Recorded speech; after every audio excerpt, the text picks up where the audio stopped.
Hello friend, welcome to study 5.0 YouTube channels. Friends, RRB group D के लिए हम ला रहे हैं मैथ का प्रश्न और यह जो है इस सीरीज का 17th वीडियो है। इससे पहले अपने चैनल पर जो है 1 से लेकर 16 वीडियो तक जो है अपलोड कर दिए हैं। अगर आप अभी तक उसको नहीं देखा जाकर देखिए, अपना रिवीजन करते रहिए, क्योंकि जैसे ये महामारी खत्म होगा फ्रेंड्स वैसे ग्रुप डी का एग्जाम आपसे लिया जाएगा। तो आप पहले से तैयार और तत्पर रहें और सारी चीज़ आप पहले से तैयारी कर रखें, तभी आप एग्जाम में अच्छा स्कोर कर पाएंगे। आज हम लोग इसमें एवरेज यानी औसत से प्रश्न देखेंगे और यह जो है इसका पार्ट 2 वीडियो है। इससे पहले फ्रेंड्स इसका पार्ट 1 अपलोड कर दिए हैं, अगर आप नहीं देखें जाकर देखिए। तो चलिए फ्रेंड्स, देर न करते इसकी शुरुआत करते हैं। वीडियो शुरू करने से पहले अगर आप मेरे चैनल पर पहली बार विजिट करेंगे तो मेरे चैनल को सब्सक्राइब करके बेल आइकन को ऑन कर दिए, ताकि जो है छोटी बड़ी अपडेट्स जो भी इसमें नए नए अपडेट्स आता है फ्रेंड्स वो आपको सूचना मिल जाए। तो चलिए देर न करते हुए फर्स्ट क्वेश्चन तरफ आगे बढ़ते हैं। क्वेश्चन आप देख सकते हैं, क्वेश्चन कुछ इस प्रकार है। 10 संख्याओं का औसत 7 है। यदि प्रत्येक संख्या को 12 से गुना किया जाए तो नया औसत ज्ञात करें। काफी मोस्ट इंपोर्टेंट प्रश्न है। इस तरह के एग्जाम में क्वेश्चन जो है पूछे जाते हैं, तो आप इस तरह के क्वेश्चन को अच्छे से ध्यान से देख लें। क्वेश्चन है फ्रेंड्स कि 10 संख्याओं का औसत जो है वो 7 है और कह रहा है कि प्रत्येक संख्या को 12 से गुना किया गया। तो फ्रेंड्स आपको जो है अगर 10 संख्याओं को औसत 7 दे कर रखा है और प्रत्येक संख्या को कह रहा है कि 12 से गुना किया गया, तो नया औसत आपसे पूछ रहा है। तो फ्रेंड्स आपको कुछ नहीं करना, केवल औसत जो दिया है 10 संख्याओं का 7, जो औसत दिया है 7, इससे आपको लिख लेना है। इसके बाद प्रत्येक संख्या को कह रहा है कि 12 से गुना किया गया है, तो प्रत्येक संख्या को 12 गुना किया गया, इसका मतलब फ्रेंड्स वो क्या है कि औसत में आपको जो है 12 से गुना कर देना है। यहाँ से जो आंसर निकल कर आएगा वही हो जाएगा इसका आंसर। तो इसका जो करेक्ट आंसर होगा फ्रेंड्स वो हो जाएगा 84।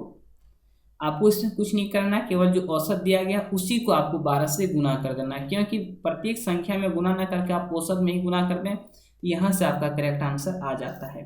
चलिए नेक्स्ट क्वेश्चन तरफ आगे बढ़ते हैं। क्वेश्चन आप देख सकते हैं, 3 क्रमागत विषम संख्याओं का औसत प्रथम संख्या के 1/3 से 12 अधिक है। तीनों संख्याओं में से सबसे अंतिम संख्या ज्ञात करें। तो आप इस क्वेश्चन को कैसे बना पाएंगे? तो चलिए सबसे पहले जो है 3 क्रमागत विषम संख्या की बात की जा रही है। तो 3 क्रमागत विषम संख्या हम जब लेंगे फ्रेंड्स, तो ये सबसे पहले आप x ले लें, उसके बाद एक x+2 ले लें, क्योंकि क्रमागत संख्या जो विषम होता है उसमें 2 का अंतर होता है। और तीसरा जो लेंगे फ्रेंड्स वो लेना है x+4। हमने 3 क्रमागत विषम संख्या ले लिया, x लिया, x+2 लिया और x+4 लिया है। लेकिन इस सभी का आप क्या करना, औसत कैसे निकालते हैं? औसत निकालने के लिए जितनी संख्या सभी को ऐड करके 3 से भाग देना। जैसे 3 संख्या तो 3 से भाग देंगे। लेकिन कह रहा है इसका जो औसत है फ्रेंड्स वो कह रहा है, देखिए यहाँ से कि 3 क्रमागत विषम संख्या को औसत जो है प्रथम संख्या की 1/3, प्रथम संख्या हमने x माना था, इसका 1/3 यानी x/3, 1/3 से कह रहा है फ्रेंड्स, यहाँ से आप देखें कि जो है 1/3 से 12 अधिक है, यानी प्लस जो है 12 है। तो आपको कह रहा है तीनों संख्या में से अंतिम संख्या फाइंड करें।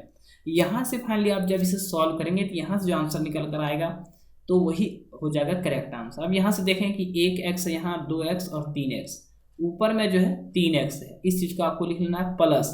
आप देख सकते हैं ये 2 और 4 कितना हो जाता है, 6 हो जाता है, नीचे 3 है। और यहाँ से आपको क्या करना, आप देख सकते हैं यहाँ जो संख्याएं दी गई है फ्रेंड्स, ये जो है x प्लस यानी x/3 है प्लस 12 है। और यहाँ से फाइनली आप जब इसे सॉल्व करेंगे, इस 3 से दोनों में अगर आप भाग देते हैं तो यहाँ जो ऊपर की जो संख्या प्राप्त होगी, इस चीज़ को आपको देखना है।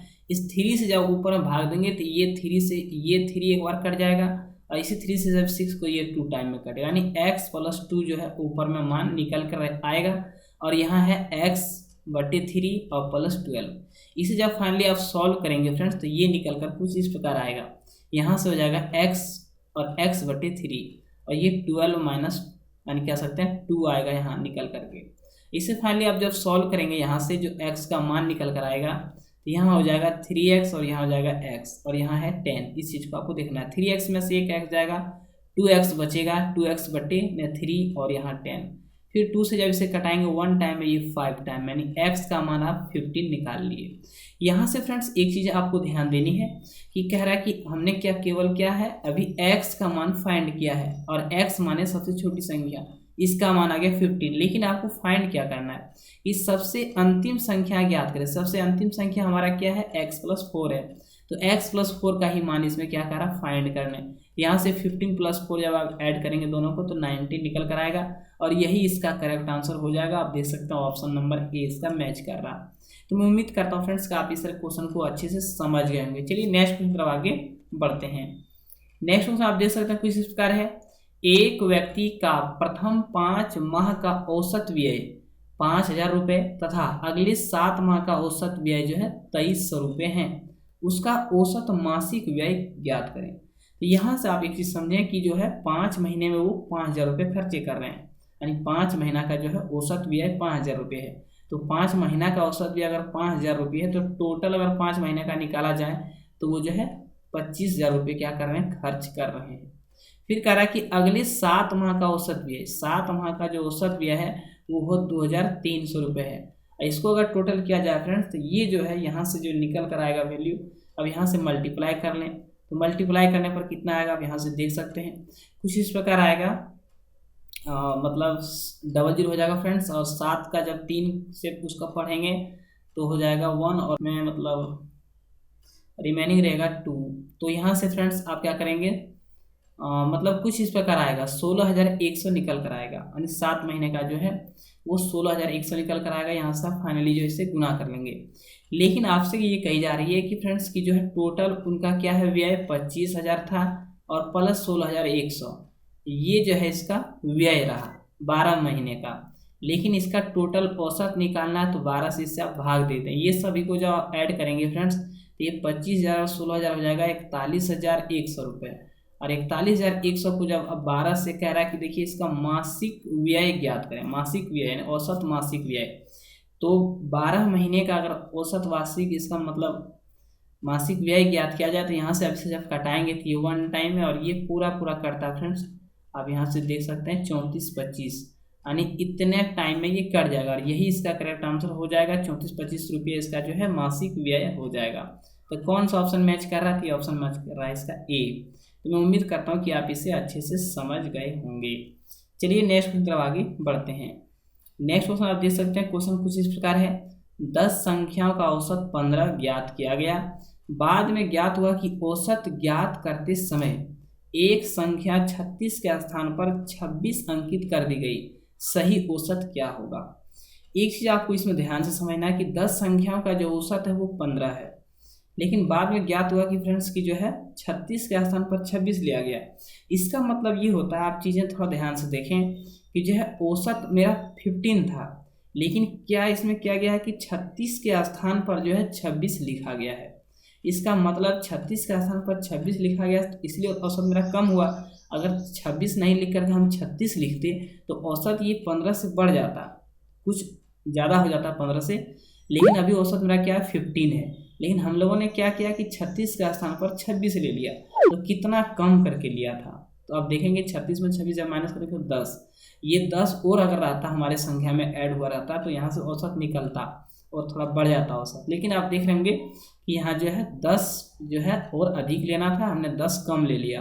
तो 10 जो हमने लिया फ्रेंड्स ये औसत में ही, तो 10 आपको क्या करना है ऐड करके, ये 10 संख्या की वृद्धि हुई है, 10 हम लोग को और लेना था तो 10 हम लोग और ले लिए।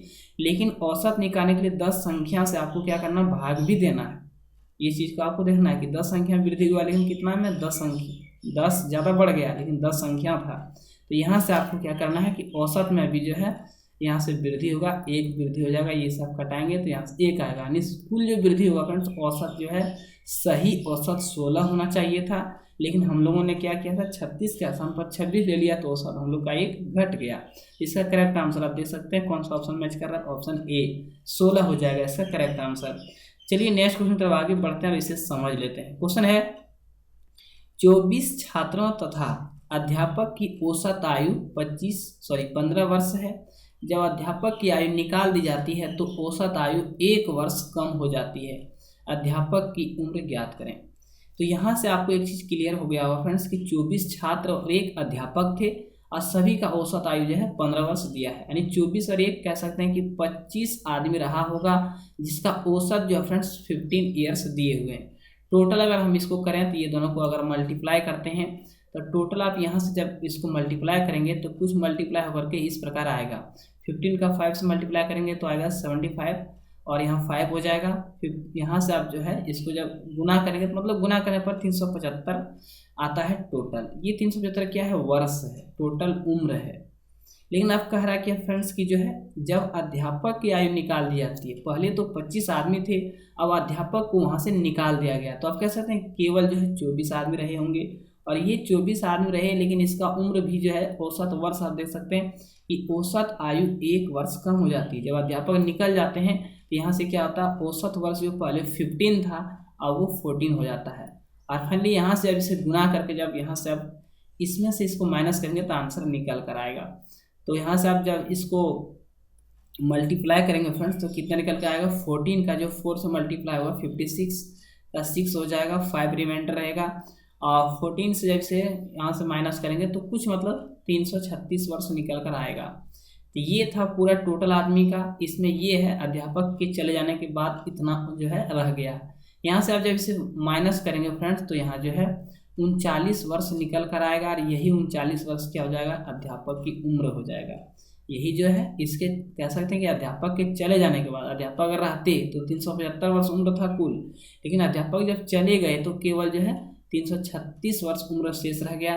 तो उसके जाने पर कितने की कमी आई, तो 39 वर्ष की कमी आई। और यही 39 वर्ष इसका करेक्ट आंसर हो जाएगा। चलिए नेक्स्ट मतलब आगे बढ़ते हैं। आप अच्छे से समझ गए होंगे। तो फ्रेंड्स इस में इतना ही क्वेश्चन था, अब अच्छे से समझ गए होंगे फ्रेंड्स। तो इस वीडियो में इतना ही, तब तक के लिए जय हिंद जय भारत।